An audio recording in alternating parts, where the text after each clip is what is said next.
आज की बड़ी खबर इलेक्शन कमीशन के गिर्द घूम रही है, जहां पर पाकिस्तान तहरीक इंसाफ के बानी रुकन अकबर एस बाबर ने पार्टी के अंदर होने वाले इंतखाबात को चैलेंज कर दिया है। अगर ये चैलेंज कबूल हो जाता है तो फिर पाकिस्तान तहरीक इंसाफ अपना फेवरेट सिंबल बल्ला शायद हासिल न कर पाए और पार्टी के तमाम मामला खटाई में पड़ जाएं। लेकिन मामला इलेक्शन कमीशन के सामने एक पिटीशन का नहीं है। मामला ये है कि पाकिस्तान के 12वें इंतखाबात को करवाने की जिम्मेदारी इलेक्शन कमीशन की तरफ खिसकती हुई आ रही थी और अब तेज़ी से भाग रही है।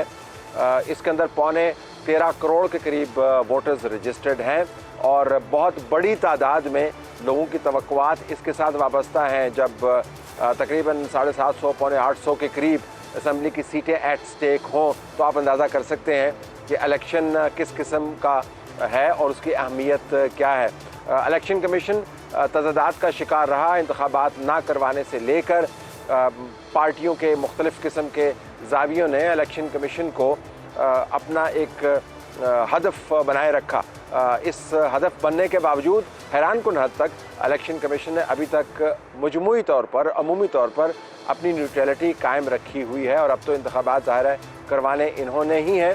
तो पार्टियों ने भी ये मान लिया है कि इलेक्शन कमीशन के साथ बात किए बगैर गुजारा नहीं है। पाकिस्तान तहरीक इंसाफ के वफूद की भी मुलाकात रही है इलेक्शन कमीशन में, JUI की मुलाकात रही है, पाकिस्तान मुस्लिम लीग नून की मुलाकात रही है, पाकिस्तान पीपल्स पार्टी की मुलाकात रही है, जमात इस्लामी की मुलाकात रही है, MKM की मुलाकात रही है, TLP की मुलाकात रही है, BNP की मुलाकात रही है, जो नई जमातें बनी हैं उनकी मुलाकात रही है और बाप जमात जो है वो भी अपने वफूद यहाँ पर भेज चुकी है। तो पार्टियों ने इलेक्शन कमीशन की हैसियत को मानना है और वो मान रहे हैं, लेकिन एतराज़ात का सिलसिला जारी है। इलेक्शन कमीशन ने कैसे इंतखाबात करवाने हैं ये तारीख़ की जजमेंट का वक्त होगा जब इंतखाबात के नताइज आएंगे, लेकिन जो प्रोसेस इस वक्त जारी है उसका तज्जिया करने की ज़रूरत है, उस पर रिफ्लेक्ट करने की ज़रूरत है। तो ये जानने के लिए कि इलेक्शन कमीशन अब तक अपनी कारकर्दगी कैसी दिखा चुका है और उस कारकर्दगी की बुनियाद पर इलेक्शन कमीशन आने वाले इंतखाबात को मौसर अंदाज से करवा पाएगा या नहीं, हमने रुख किया सुप्रीम कोर्ट का, जहाँ पर सुप्रीम कोर्ट बार के सदर शहजाद शौकत साहब से हमने मुलाकात की। इलेक्शन एक्सपर्ट हैं, पटिशन के साथ डील करते हैं और उनसे मैंने पूछना चाहा कि इंतखाबात के तनाज़ुर में इलेक्शन कमीशन के रोल को वो कैसे देखते हैं। बहुत शुक्रिया जी। सारे ये कहते हैं कि बड़ा क्रिटिकल इलेक्शन है और इलेक्शन कमीशन अब increasingly centre of the debate है।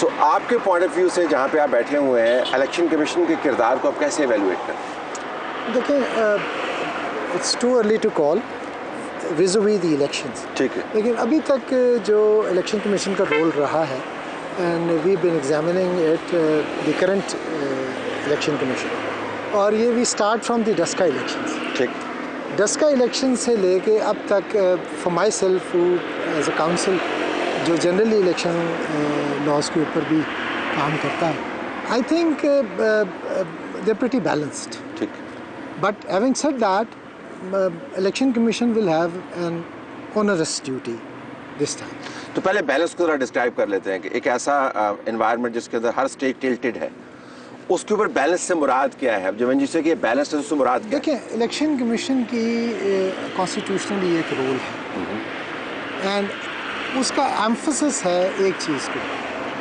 Free fair and impartial elections. अब इलेक्शन डज नॉट मीन के पोलिंग डे, ठीक, it means a entire process starting from delimitation, ठीक, and going on to providing an environment जिसमें तमाम फरीक एक level playing field के ऊपर इलेक्शंस कंटेस्ट कर सकें। अब level playing field is a dream, उसमें आपका बड़ा रोल है।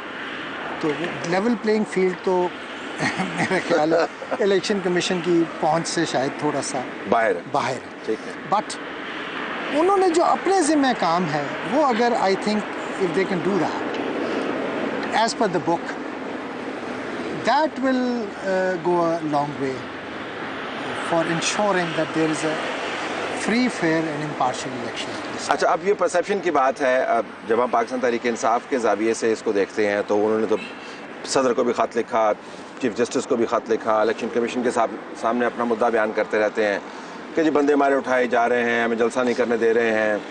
तो देखने को तो ये तमाम मामला जो हैं इलेक्शन कमीशन की जुरिस्डिक्शन से ज़रा ऊपर के हैं। इस्टेब्लिशमेंट से इनका ताल्लुक है, पावर पॉलिटिक्स से इनका ताल्लुक है, लेकिन eventually this will reflect on the election. So in a way इसमें कोई आप इलेक्शन कमीशन का रोल देख सकते हैं कि भाई ये ना करें, ये क्यों हो रहा है? Do you see them play this kind of a role या नहीं? हो नहीं सकता। देखिए ना, कॉन्स्टिट्यूशन मेकर्स ने बड़ा क्लियरली आइडेंटिफाई किया हुआ है the box in which the election commission can move. अब बंदे उठाए जा रहे हैं, this is a law and order situation currently. Election commission ने, मैं समझता हूँ, बड़ा इंटेलिजेंटली अपना रोल प्ले किया है in so far as the transfers and postings are concern. They sort of overtook that. Generally ये नहीं हुआ आज से पहले कभी कि चूँकि elections act is a new legislation, उन्होंने उनको ये इख्तियार दिया और उन्होंने उसको सुपरवाइज़ करने की कोशिश की। एंड वी सी कि every posting and transfer that has taken place since the caretaker regime, वो इलेक्शन कमीशन की टैसिट अप्रूवल से ही आ रहे हैं। ठीक। तो they did something which was never done before as far as I am concern.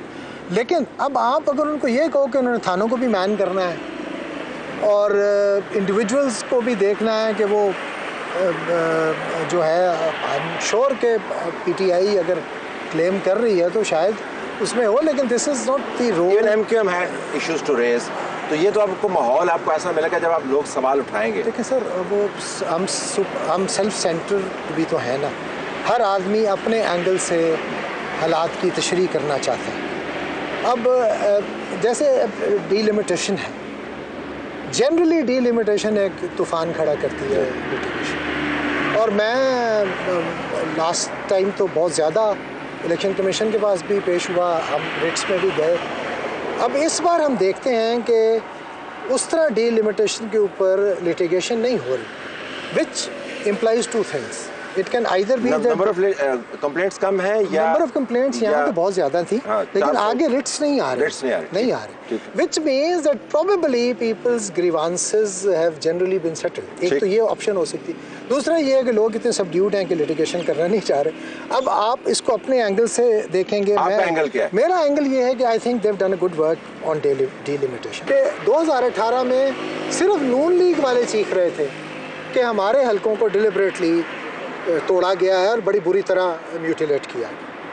तो वैसी शिकायत कम अज़ कम अब कब मेरे सामने नहीं है, और जनरली हाई कोर्ट में भी पिटिशंस नहीं फाइल हो रही।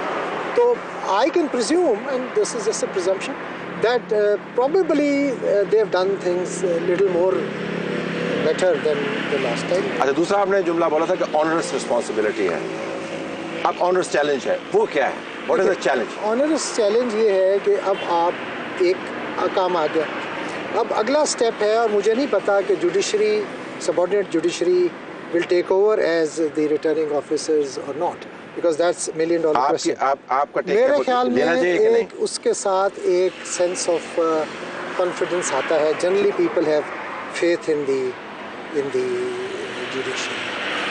हम बाद में बहुत जिसके खिलाफ रिजल्ट जाता है वो बाद में बहुत कुछ कहता है। जाते जुडिशरी के पास ही है। हमारी जुडिशरी इस लिहाज से बड़ी मजलूम है कि इनके पास जवाब देने का कोई मैकेनिज्म तो होता नहीं, तो जिसका दिल करता है वो कह लेता है। लेकिन बहरहाल ये भी एक अनफॉर्चुनेट हमारी मुल्क का एक प्रॉब्लम है। लेकिन एक बात तो पक्की है ना सर, कि हम सब मुतालबा फिर यही कर रहे हैं कि जुडिशरी करे, and judiciary wants to keep aloof. ठीक, बिकॉज हर दफ़ा ब्लेम गेम चलती है। लेकिन आपकी रिकमेंडेशन होगी? मेरी रिकमेंडेशन तो यही है, I believe the courts and the chief justices of the relevant high courts agree with that. But ये सवाल मेरे जवाब देने का नहीं है, लेकिन आई विश कि ये हो जाए। अगर नहीं होता तो we will fall back on our regular bureaucracy, तो उस पर फिर बहुत सवाल उठेंगे। ठीक, तो उनको ट्रेन करना, देखिए ये हम बार बार कहते रहे हैं एज ए लॉयर और working on the election side, कि हमारे पास ट्रेंड इलेक्शन स्टाफ नहीं होता, और बहुत सारी गलतियां, बहुत सारे इलेक्शन रिजल्ट्स या बहुत सारी इलेक्शन पिटीशन सिर्फ इसलिए मंजूर हो जाती हैं कि हमारा स्टाफ प्रॉपर्ली ट्रेंड ठीक नहीं था। तो एक तो ये है कि अब वो चूँकि स्कीम ऑफ लॉ ऐसी है कि 56 days after the announcement of schedule, अब उसमें 2-3 दिन में आप कौन सा इलेक्शन स्टाफ ट्रेन कर सकते हैं, पॉसिबल नहीं। तो एक तो या तो एक परमानेंट सेक्रेटेरिएट, इतना बड़ा सेक्रेटेरिएट बनाने का भी इस मुल्क को कोई फ़ायदा नहीं होगा। उन लोगों की तनख्वाहें अगर इलेक्शन कमीशन के अकाउंट में से जाती रहें और सिर्फ 5 साल के बाद एक इलेक्शन होना है, उसके लिए ये भी मुनासिब है। तो I think the judiciary should come forward, subordinate judiciary take over this role so that everybody has little more faith in the electoral process। एक तो ये, अगर ये नहीं होता तो फिर जिम्मेदारी और भी ज़्यादा बढ़ जाएगी। फिर आपको रिटर्निंग ऑफिसर्स ट्रेन करने हैं, आपको प्रिजाइडिंग ऑफिसर्स ट्रेन करने हैं, APOs को ट्रेन करना है, एक पूरा आपको पूरा एक सेटअप क्रिएट करना पड़ेगा, which is a huge responsibility I think in the given short span of time. लेकिन बहरहाल hopefully they will do it. ये एक है। फिर बैलेट पेपर्स की प्रिंटिंग, उसको सेफगार्ड करना, उस प्रिंटिंग प्रोसेस के अंदर एक कॉन्फिडेंस इंस्पायर करना, ये आपको पता है हर बार हम सवाल उठाते हैं और हर बार यही होता है कि जी वो वहाँ पर बैलेट पेपर्स जो थे वो इतने थे और बैलेट पेपर्स इतने क्यों छपे, हालांकि ये एक सेटल्ड प्रोटोकॉल है। लेकिन हमने अवाम के जहनों में चूँकि हारने वाली साइड ने इबाहम डालना होता है तो फिर हम बड़े सेल्फिश हो जाते हैं बातें करते हैं। तो वो इलेक्शन कमीशन की अपनी रिप्यूट एट स्टेक है this time, but for myself I think they are a decent bunch of people and they can deliver this time. Thank you very much.